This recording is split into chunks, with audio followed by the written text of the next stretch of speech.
Princess Diana sa kanyang ika-65 kaarawan.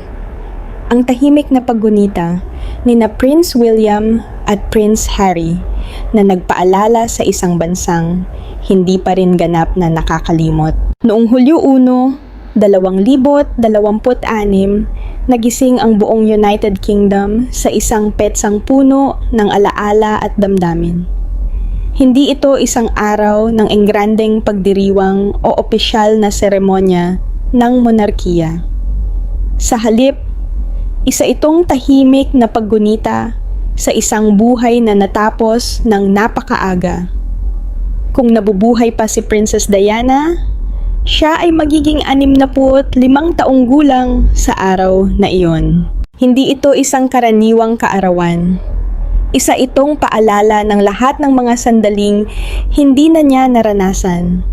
Ang makita ang kanyang mga anak na maging ganap na mga ama, ang yakapin ang kanyang mga apo, at ang ipagpatuloy ang gawaing makatao na nagbigay sa kanya ng pandaigdigang paghanga. Sa loob ng halos 3 dekada matapos ang kanyang pagpanaw noong Agosto 31, 1997, nananatiling buhay ang kanyang alaala sa puso ng milyon-milyong tao. Sa mga araw na nakapaligid sa kanyang ika-65 kaarawan, kapansin-pansin ang ilang personal na hakbang na iniulat na ginawa ni na Prince William at Prince Harry bilang pag-alala sa kanilang ina. Bagamat kakaunti lamang ang opisyal na impormasyon tungkol sa kanilang pribadong paggunita, naging sentro ito ng interes ng publiko dahil ipinakita nito na ang alaala ni Diana ay nananatiling mahalagang bahagi ng kanilang buhay. Ipinanganak si Diana Frances Spencer noong Hulyo 1, 1961 sa Park House sa Norfolk.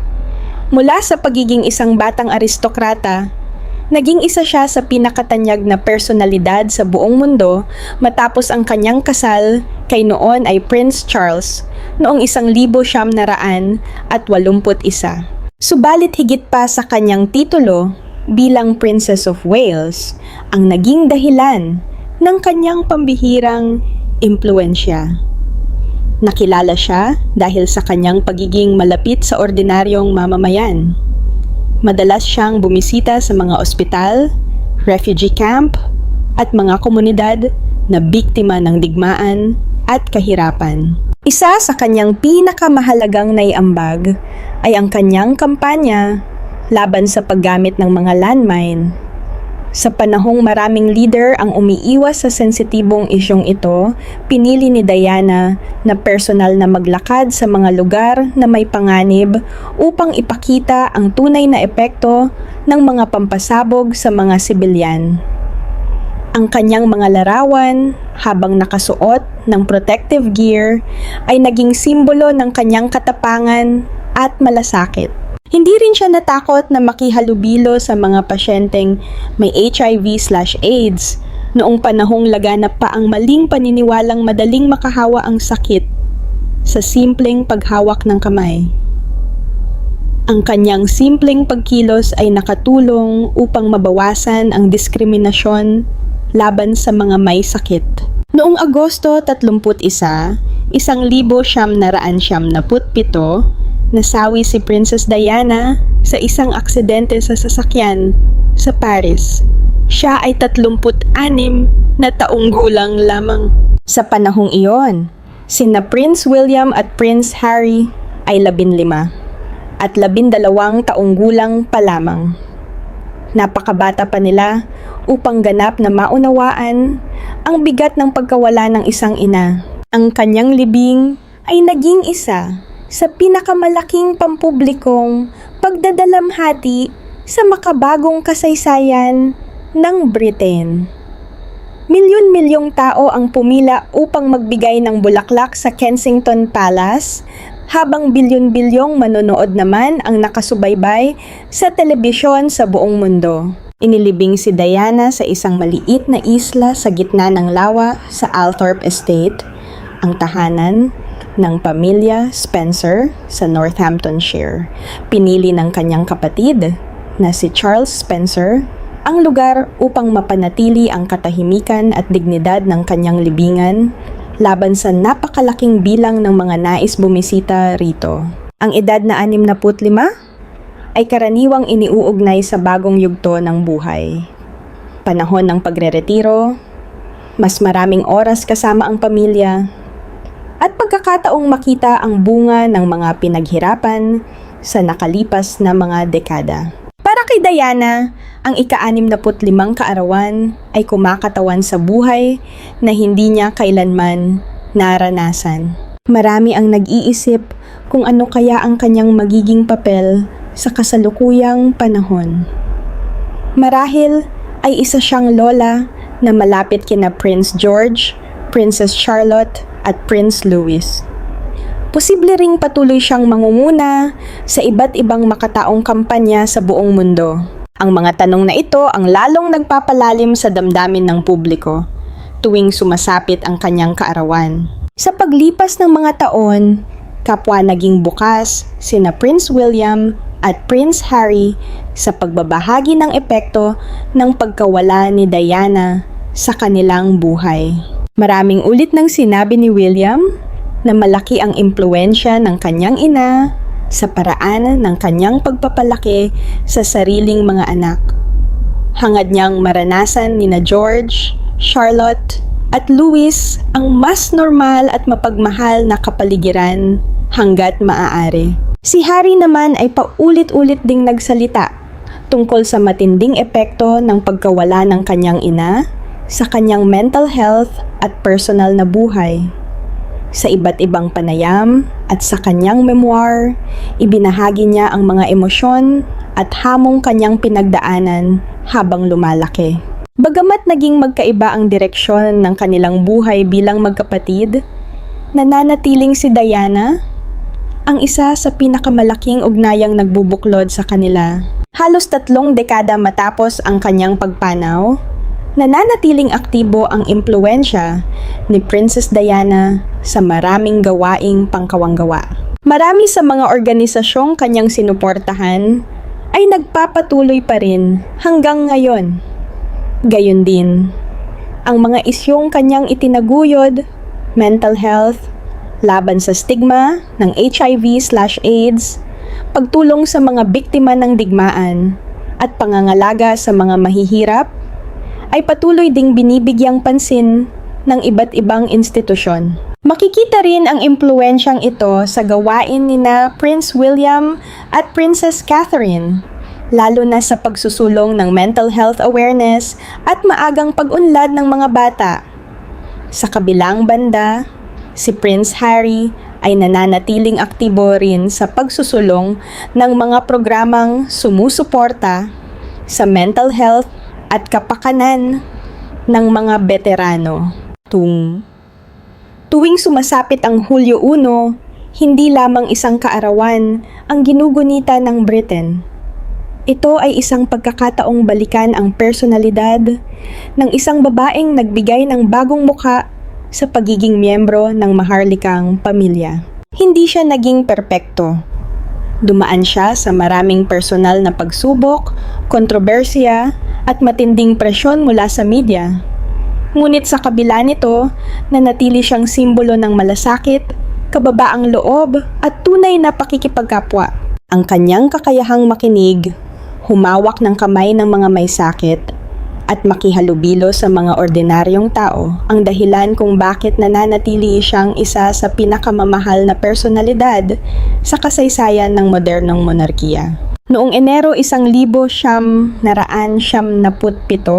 ilang buwan bago ang trahedyang yumanig sa buong mundo, gumawa si Prinsesa Diana ng isang hakbang na naging isa sa pinakamahalagang simbolo ng makataong pamumuno sa modernong kasaysayan.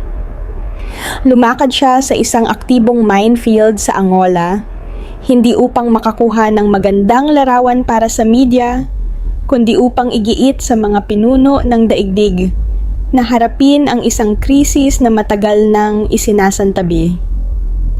Ang kanyang paglalakad ay naging makapangyarihang mensahe na nagbigay ng pandaigdigang atensyon sa panganib ng mga landmine. Sa loob ng parehong taon, nilagdaan ang Ottawa Treaty na naglalayong ipagbawal ang paggamit ng mga anti-personnel landmine. Hindi lamang iyon ang naging ambag ni Diana sa pagbabago ng pananaw ng lipunan. Noong 1987, sa kasagsagan ng matinding takot at maling paniniwala tungkol sa HIV/AIDS, nakipagkamay siya ng walang suot na guwantes sa isang lalaking may AIDS. Sa panahong maraming kilalang personalidad ang umiiwas sa pisikal na pakikipag-ugnayan dahil sa pangamba at kakulangan ng kaalaman, ipinakita ni Diana na ang sakit ay hindi dahilan upang alisin ang dignidad ng isang tao. Ang simpleng pakikipagkamay na iyon ay naging isa sa pinakamahalagang larawan sa kasaysayan ng kampanya laban sa diskriminasyon. Ngunit marahil ang pinakamahalagang pamana niya ay hindi lamang ang mga pandaigdigang kampanya. Ito ay ang paraan ng kanyang pagpapalaki kina Prinsipe William at Prinsipe Harry. Madalas niyang dalhin ang kanyang 2 anak sa mga homeless shelter, ospital, at mga lugar kung saan naroroon ang mga taong madalas hindi napapansin ng lipunan. Hindi iyon simpleng pagbisita. Gusto niyang makita ng kanyang mga anak ang realidad ng buhay at matutunang magkaroon ng malasakit sa mga taong nasa laylayan. Sa mga lihim na panayam kay Andrew Morton noong unang bahagi ng dekada 90, sinabi ni Diana na hindi niya pinangarap maging Queen of Ceremony. Ang nais niya ay maging Queen of People's Hearts. Sa paglipas ng panahon, iyon mismo ang naging pagkakakilanlan niya. Hindi siya nakilala dahil sa corona, kundi dahil sa kanyang kakayahang magparamdam sa mga tao na sila ay mahalaga. Malaki ang kaibahan ng kanyang pananaw sa tradisyonal na imahe ng monarkiya. Kung ang institusyon ay kilala sa pagpipigil ng damdamin at formalidad, si Diana naman ay naging simbolo ng pagiging bukas, mahabagin at madaling lapitan. Hindi siya natakot na ipakita ang emosyon. Dumadalo siya sa mga lugar ng trahedya at nagbibigay ng personal na pagdamay sa mga biktima. Sa maraming pagkakataon, ipinakita niyang ang tunay na pamumuno ay nagsisimula sa pakikinig at pag-unawa. Ito ang pinakamahalagang aral na naiwan niya kay Prinsipe William. Hindi lamang titulo o karapatan sa trono ang kanyang namana, kundi ang paniniwalang ang isang pinuno ay kailangang tunay na naroroon para sa kanyang mga mamamayan. Lumipas ang halos 3 dekada mula nang mawala si Diana. Ngunit nananatiling buhay ang kanyang impluwensya sa panganay niyang anak. Hindi kailanman naging palabas ang paraan ni William sa pag-alala sa kanyang ina. Sa halip na malalaking seremonya, mas pinipili niyang alalahanin si Diana sa pamamagitan ng mga tahimik ngunit makabuluhang kilos. Sa mga nagdaang taon, nagbahagi siya ng ilang bihirang larawan ng kanyang ina tuwing Mother's Day. Kalakip ang maiikling mensahe ng paggunita. Walang mahabang talumpati o engrandeng programa. Isang litrato lamang at ilang simpleng salita mula sa isang anak na patuloy na nagdadalamhati. Makikita rin ang impluwensya ni Diana sa proyektong Homewards ni William na nakatuon sa paglaban sa kawalan ng tirahan. Bilang bata, isinama siya ni Diana sa mga shelter upang makita ang tunay na kalagayan ng mga walang tahanan. Ang karanasang yon ang nagsilbing pundasyon ng kanyang kasalukuyang advokasya, ma'am. Hindi ito basta isang proyekto ng hari sa hinaharap.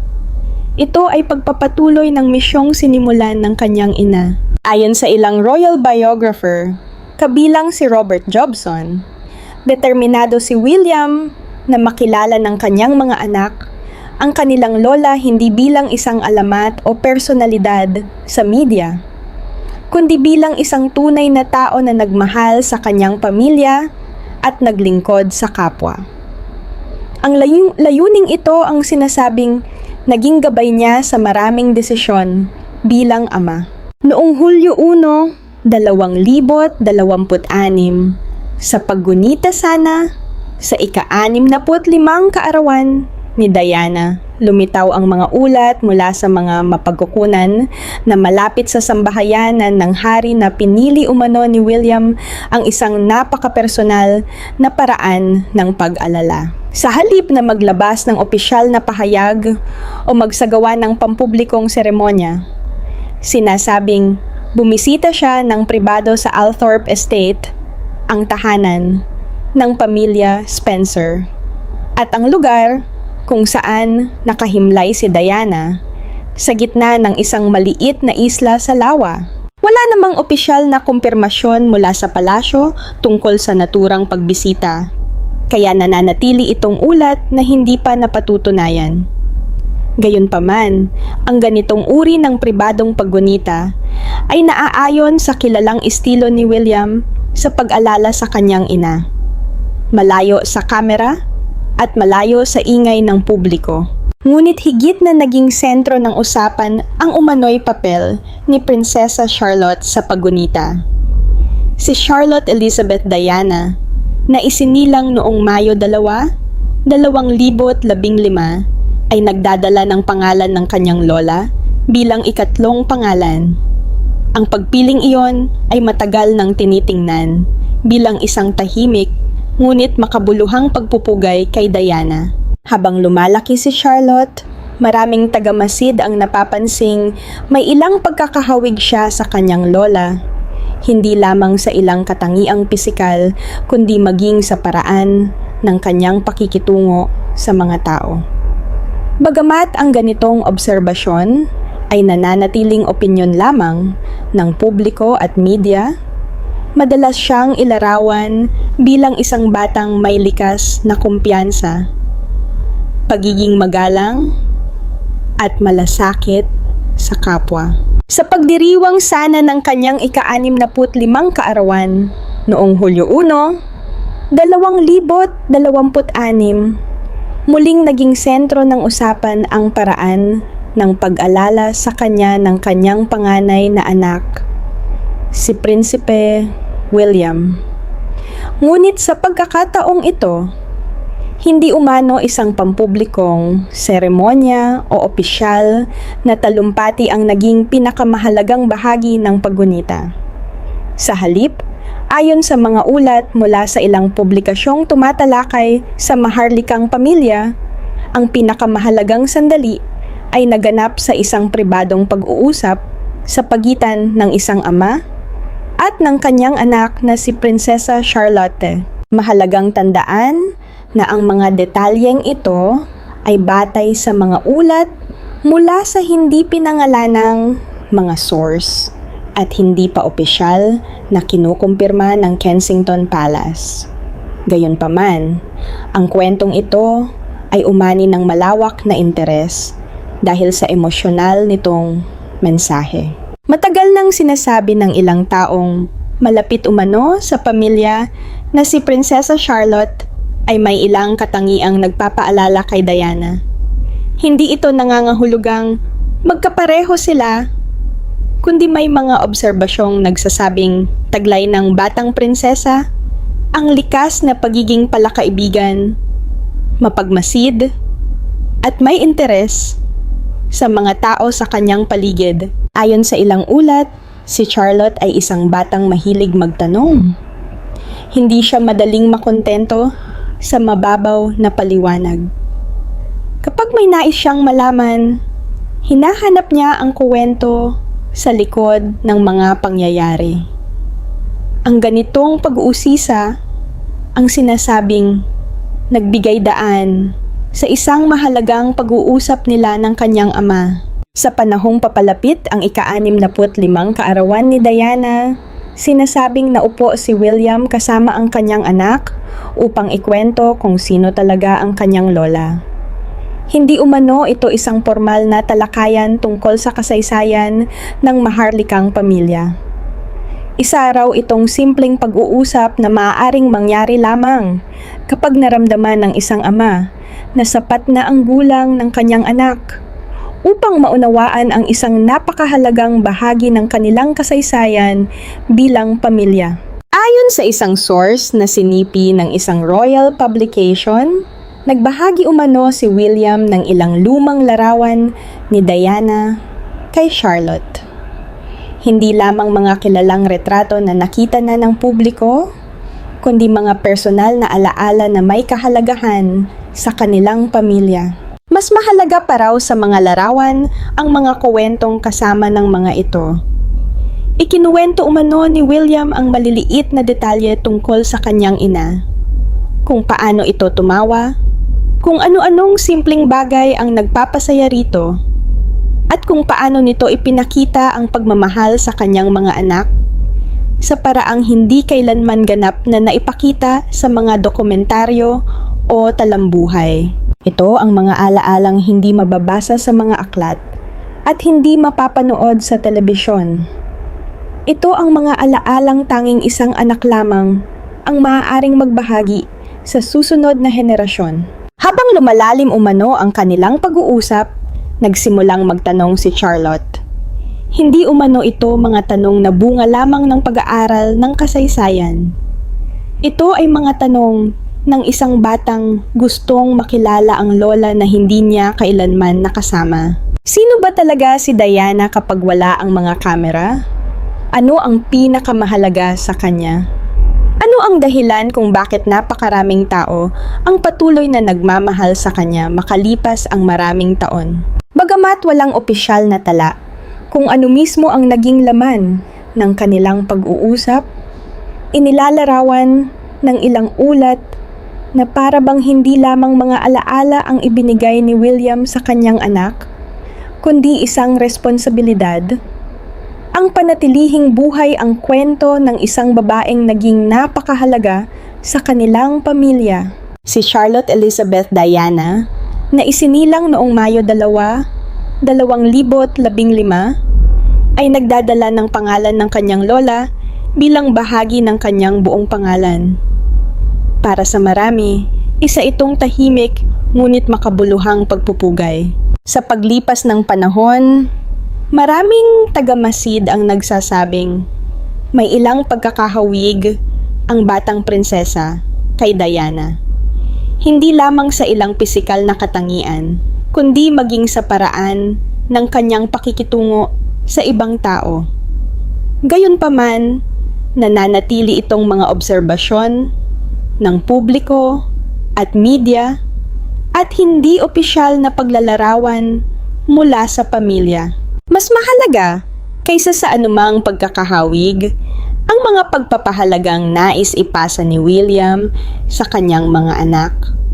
Ang malasakit sa kapwa, paggalang sa dignidad ng bawat tao, at pag-unawang ang tunay na pamumuno ay hindi lamang tungkol sa titulo, kundi tungkol sa paglilingkod. Ang naging epekto ng kwentong ito ay lalo pang lumalim kapag inalala ang sariling karanasan ni William bilang bata. Noong 1977, 15 taong gulang lamang siya nang lumakad sa likod ng kabaong ng kanyang ina sa harap ng milyon-milyong tao. Sa mga sumunod na taon, ilang beses niyang sinabi sa publiko na hindi niya nanaising maranasan ng sinumang bata ang ganoong sitwasyon. Ang kanyang pagdadalamhati ay naging pampublikong pangyayari. Ang bawat kilos, bawat ekspresyon, at bawat anibersaryo ay sinusubaybayan ng media. Sa loob ng maraming taon, tila naging bahagi ng pampublikong interes ang kanyang personal na sakit. Marahil ito ang dahilan kung bakit, ayon sa mga ulat, pinili niyang gawing pribado ang paggunita sa ika-65 kaarawan ni Diana. Kung totoo man ang mga ulat, ipinakita nito ang hangarin niyang protektahan ang kanyang pamilya mula sa labis na atensyon at panatilihing personal ang pinakamahahalagang sandali ng kanilang pag-alala. Kung ikukumpara sa mga nakaraang paggunita, kapansin-pansin ang sinasabing kawalan ng malalaking pampublikong programa. Walang engranding prosesyon, walang mahabang opisyal na pahayag, at walang espesyal na seremonyang inilaan para sa media. Sa halip, ang pinakamahalagang kwento ay tila nangyari sa loob ng isang pribadong silid, isang ama, isang anak, at ang mga alaala ng isang babaeng matagal nang wala ngunit patuloy na nagbibigay inspirasyon. Kung ito man ay tunay na nangyari, ipinapakita nito na ang pamana ni Diana ay hindi lamang nabubuhay sa mga monumento, estatwa o dokumentaryo. Nabubuhay ito sa bawat kuwentong ipinapasa mula sa magulang patungo sa anak. Kasabay ng mga ulat tungkol kay William, muling nabaling ang pansin kay Prinsipe Harry.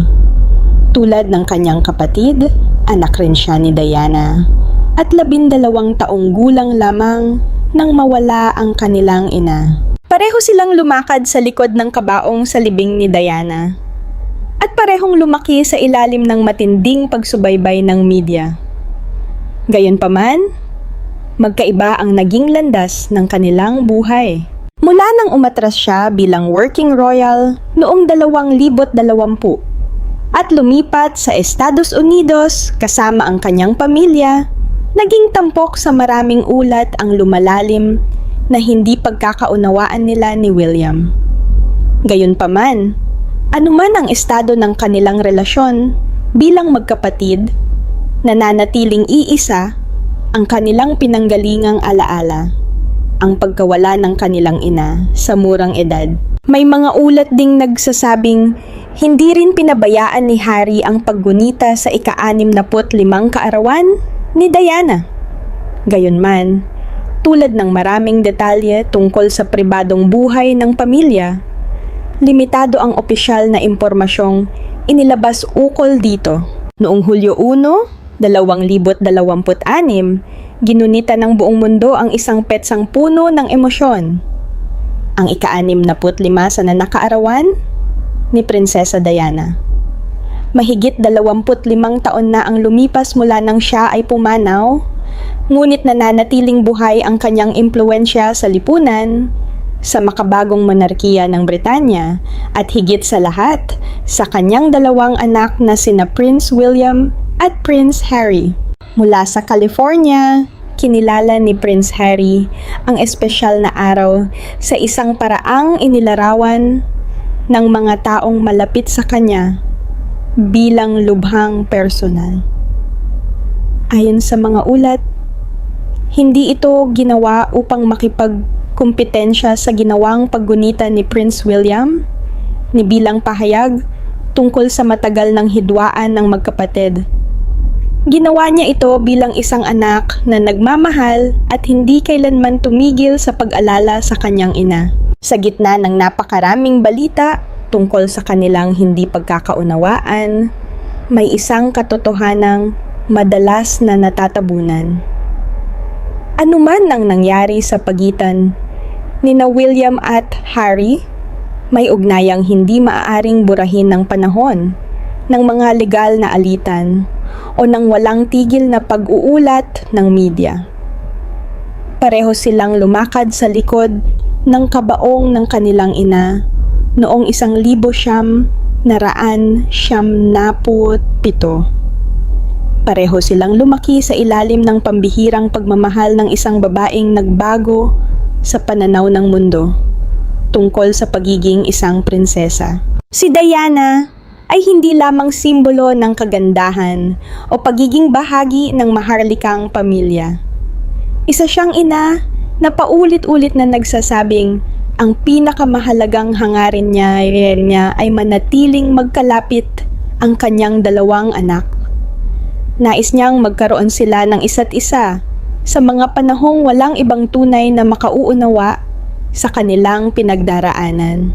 Bagamat magkaiba ang naging paraan nina William at Harry ng paggunita sa kanyang kaarawan, pareho silang naglaan ng sandali upang alalahanin ang kanilang ina.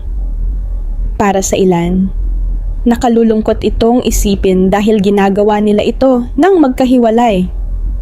Para naman sa iba, may kaunting pag-asa sa katotohanang pareho pa rin nilang pinahahalagahan ang alaala ni Diana.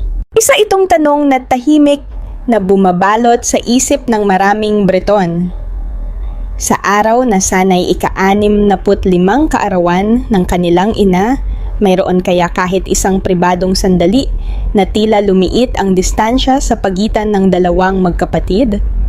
O tuluyan na bang naging permanente ang agwat na naghihiwalay sa kanila? Marahil ay hindi kailanman malalaman ng publiko ang sagot.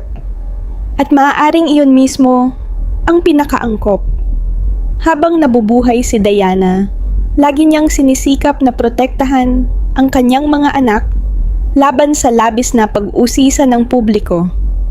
Posibleng ang pinakamainam na paraan ng pagbibigay pugay sa kanya ay ang pagpiling may ilang alaala at damdamin na manatiling sa loob lamang ng kanilang pamilya. Ngunit ang ika-65 kaarawan ni Diana ay hindi lamang tungkol sa relasyon ng magkapatid.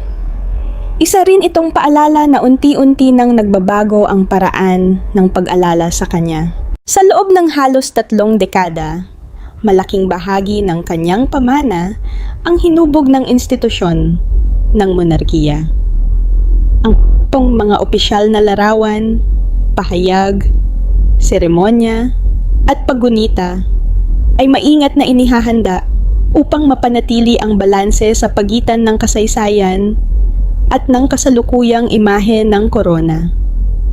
Laging may konsiderasyon kung paano ito tatanggapin ng publiko at kung paano ito makaapekto sa institusyon. Ngunit habang lumilipas ang panahon, tila lumalayo na ang alaala ni Diana mula sa kontrol ng mga institusyon at mas napupunta sa mga taong personal na nagdadala ng kanyang pamana. Hindi na lamang ito kwento ng isang prinsesa. Ito na ngayon ay kwento ng isang ina, ng isang lola na hindi na nakilala ng kanyang mga apo, at ng isang pamilyang patuloy na pinananatiling buhay ang kanyang alaala sa pamamagitan ng maliliit ngunit makahulugang kwento. Malaki ang pagkakaiba ng pag-alala ng isang institusyon at ng isang pamilya. Ang institusyon ay naglalabas ng opisyal na pahayag, pumipili ng opisyal na larawan, at nag-aalay ng opisyal na bulaklak. Ang pamilya naman ay nagkukwento tungkol sa kanyang pagtawa, sa kanyang mga biro, sa mga simpleng gawi na hindi kailanman naisulat sa mga talambuhay, ngunit nananatili sa puso ng mga taong nagmahal sa kanya. Ito ang uri ng alaalang unti-unting binubuo ngayon ni Prince William para sa kanyang sariling pamilya. Habang lumalaki sina Prince George, Princess Charlotte, at Prince Louis, hindi lamang nila nakikilala si Diana bilang isang tanyag na personalidad sa kasaysayan. Nakikilala nila siya bilang kanilang lola. Isang babaeng may malasakit, mapagmahal, at handang yakapin ang mga taong madalas na nakakalimutan ng lipunan. Partikular na makahulugan ang pangalan ni Princess Charlotte na may gitnang pangalang Diana. Habang siya ay tumatanda at nagtatanong kung sino ang babaeng ipinangalan sa kanya, unti-unti ring naipapasa ang alaala ng prinsesa ng Wales sa bagong henerasyon. Ito marahil ang uri ng pamana na higit na pahahalagahan ni Diana. Hindi ang mga monumento o opisyal na seremonya, kundi ang mga personal na alaalang ipinapasa mula sa magulang patungo sa anak. Kilala si Diana sa paniniwalang mas makapangyarihan ang personal na pakikipag-ugnayan kaysa sa mga formal na patakaran. Para sa kanya, ang isang taus-pusong pakikipagkamay ay maaaring higit na makahulugan kaysa sa isang mahabang talumpati. Ang simpleng pag-upo sa tabi ng isang taong nangangailangan ay mas mahalaga kaysa sa isang opisyal na pahayag ng suporta. Ang mga pagpapahalagang ito ang tila nais ding ipamana ni William sa kanyang mga anak. Kapansin-pansin ding isipin kung ano kaya ang naging buhay ni Diana kung nabigyan siya ng pagkakataong umabot sa edad na 65. Maraming naniniwalang hindi siya magiging tahimik na retiradong miyembro ng dating maharlikang pamilya. Batay sa kanyang naging buhay, malamang ay lalo pa siyang naging aktibo sa mga makataong advokasya. Posibleng ipinagpatuloy niya ang kampanya laban sa mga landmine, ang pakikipaglaban sa diskriminasyon laban sa mga may HIV/AIDS, ang pagsusulong ng karapatan ng mga walang tirahan, at ang pagtulong sa mga batang biktima ng digmaan. Malamang ding nadagdagan pa ang kanyang mga advokasya, kabilang ang pagbabago ng klima, proteksyon sa mga bata, at pagtulong sa mga komunidad na apektado ng mga armadong labanan. Sa panahon ngayon na maraming bansa ang nahaharap sa lumalaking agwat sa pagitan ng mayaman at mahirap, sa mga krisis pangkalikasan, at sa mga suliraning makatao, maaaring naging isa si Diana sa pinakamalalakas na tinig sa pandaigdigang komunidad.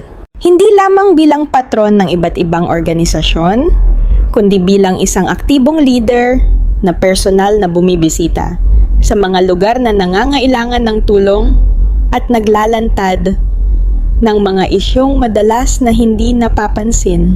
Ang kanyang kakayahang magbigay liwanag sa mga problemang pandaigdig ay napatunayan na noon pa man. Kung nadagdagan pa ito ng 3 dekadang karanasan, kalayaan at kredibilidad, malamang ay lalo pa niyang napalawak ang kanyang impluwensya.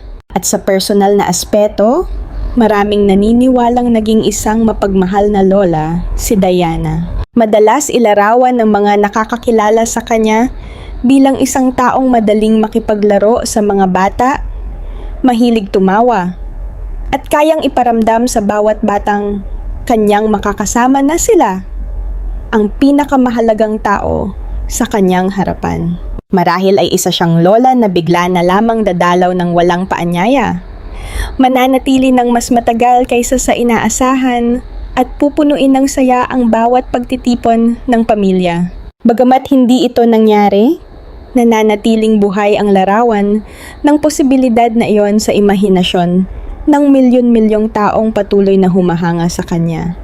Sa huli, ang ika-65 sana na kaarawan ni Prinsesa Diana ay hindi lamang paggunita sa kanyang nakaraan.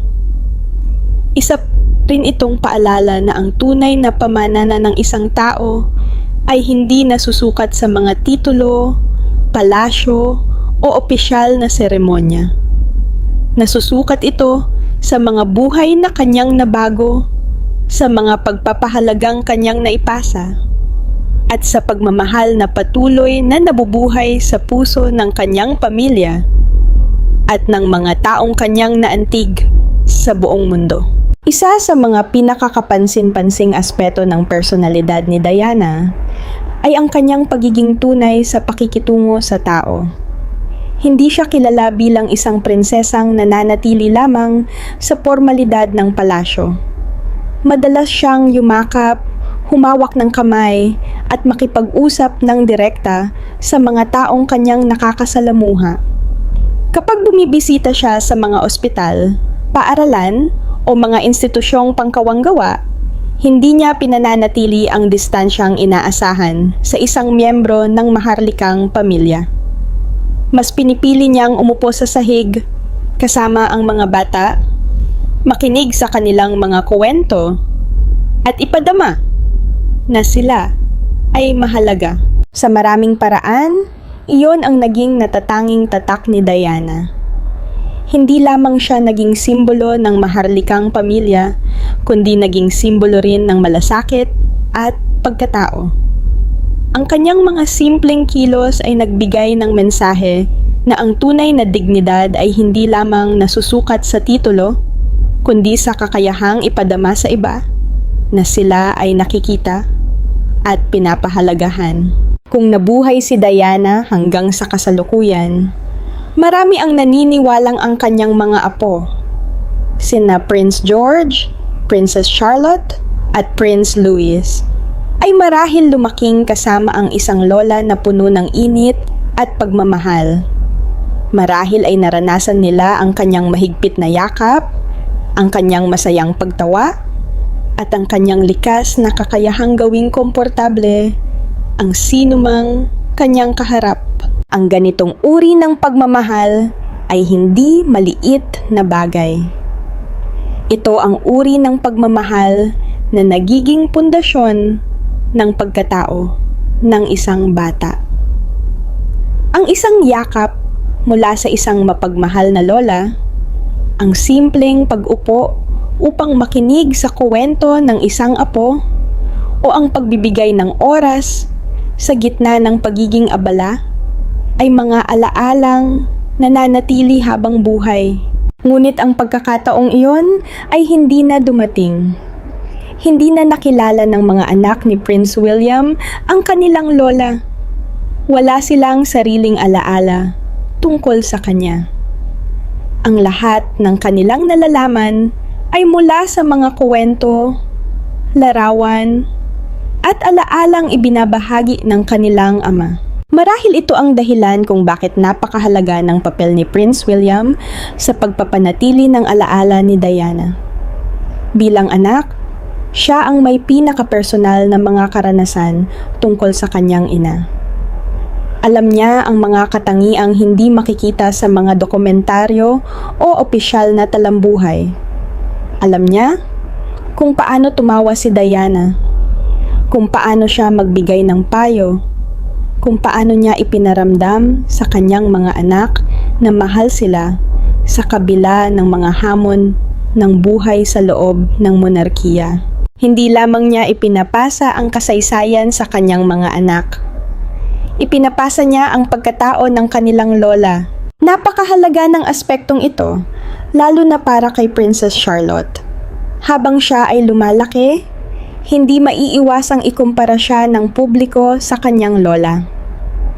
Marami na ang nagsasabing may ilang kilos at ekspresyon si Charlotte na nagpapaalala kay Diana.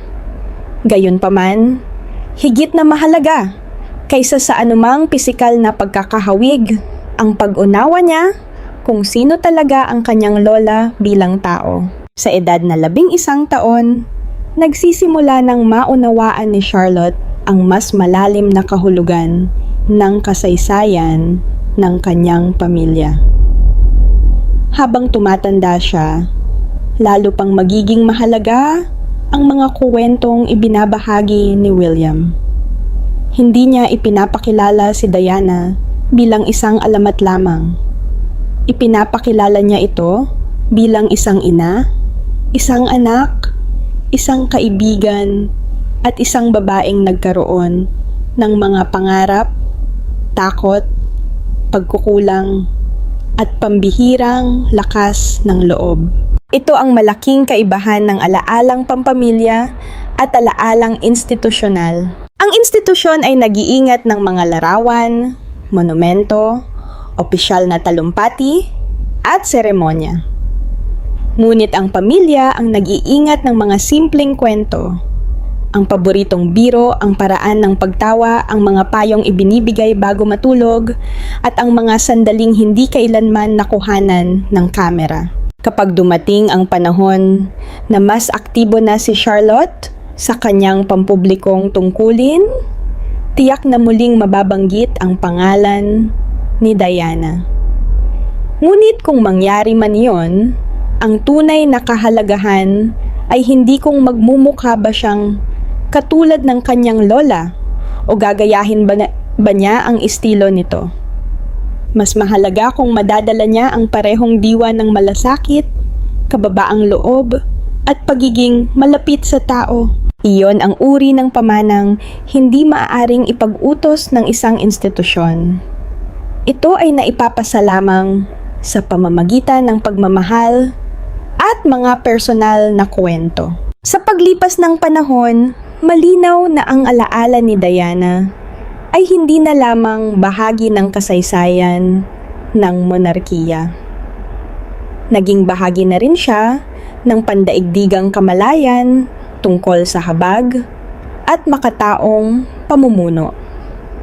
Hanggang ngayon, marami pa ring mga organisasyong pangkawanggawa ang gumagamit ng kanyang halimbawa bilang inspirasyon sa kanilang gawain. Hindi rin nalilimutan ang kanyang mga makasaysayang pagbisita sa mga lugar na sinalanta ng digmaan at mga minefield kung saan ipinakita niyang ang isang pampublikong personalidad ay maaaring gamitin ang kanyang impluwensya upang magbigay liwanag sa mga isyung madalas na hindi napapansin ng mundo.